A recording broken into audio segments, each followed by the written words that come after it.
বন্ধুরা, আজকে আমি আবার চলে এসেছি। আপনারা সবাই ভালো আছেন তো?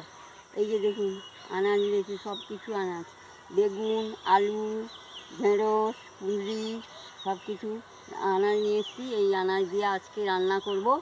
চলুন বন্ধুরা, রান্নাঘরে যাওয়া যাক রান্না শুরু করতে। আজকে আকাশে খুব মেঘ করেছে, আর গরমটাও তো ভালো পড়েছে।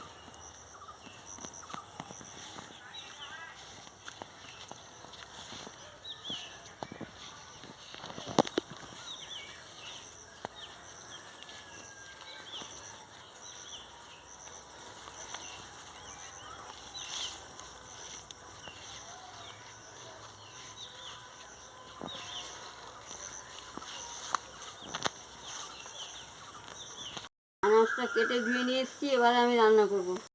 আমি কড়াটা বসিয়ে দিচ্ছি, আমি জিরেটা ভেজে নিচ্ছি, হয়ে গেছে, আমি নামিয়ে নিচ্ছি। এবার আমি তেলটা দিয়ে দিচ্ছি। কড়াটা বেশি গরম হয়ে গেছে বলে আমি নিচে নামিয়ে দিয়েছি। দিয়ে পেঁয়াজ আর লঙ্কা দিয়ে দিচ্ছি। দেখুন বন্ধুরা, পেঁয়াজটা লাল লাল করে ভাজা হয়ে যাচ্ছে, পাঁচ ফোড়নটা দিয়ে দিচ্ছি। আমি আনাজটা দিয়ে দিচ্ছি,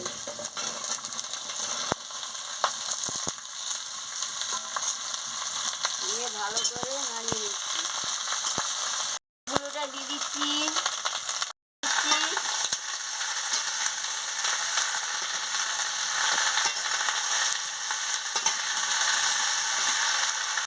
আর আমি পরিমাণ মতো নুন দিয়ে দিচ্ছি।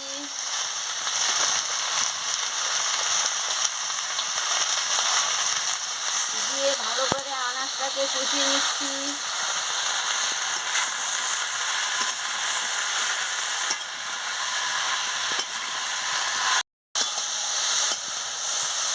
ভালো করে আনাজটাকে কষিয়ে নিচ্ছি। দেখতে থাকুন বন্ধুরা, প্রথম থেকে লাস্ট পর্যন্ত রান্নাটা হচ্ছে। ঢাকনাটা দিয়ে দিচ্ছি।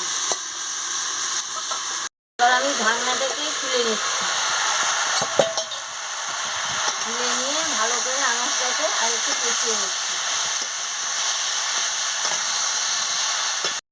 এবার পরিমাণ মতন জলটা দিয়ে দিচ্ছি।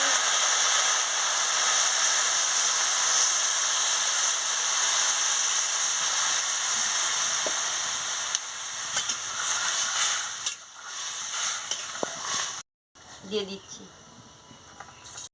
দিয়ে দিচ্ছি। হয়ে গেলে আমি ফিরে আসছি।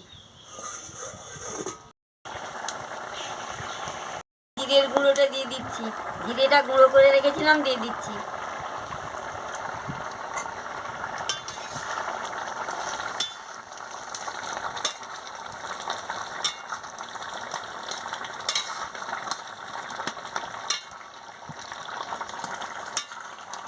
নামিয়ে নিচ্ছি।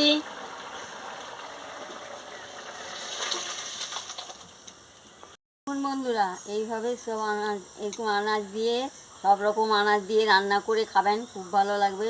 ভালো লাগলে আমাকে লাইক করবেন, শেয়ার করবেন, মেসেজে লিখে জানাবেন, সাবস্ক্রাইব করবেন। আমি আবার কালকে ফিরে আসছি। দেখুন, রঙটাও দারুণ হয়েছে, গন্ধটাও ভালো বেরিয়েছে। ভাতের সঙ্গেও খেতে পারেন, রুটির সঙ্গেও খেতে পারেন, ভালো লাগবে।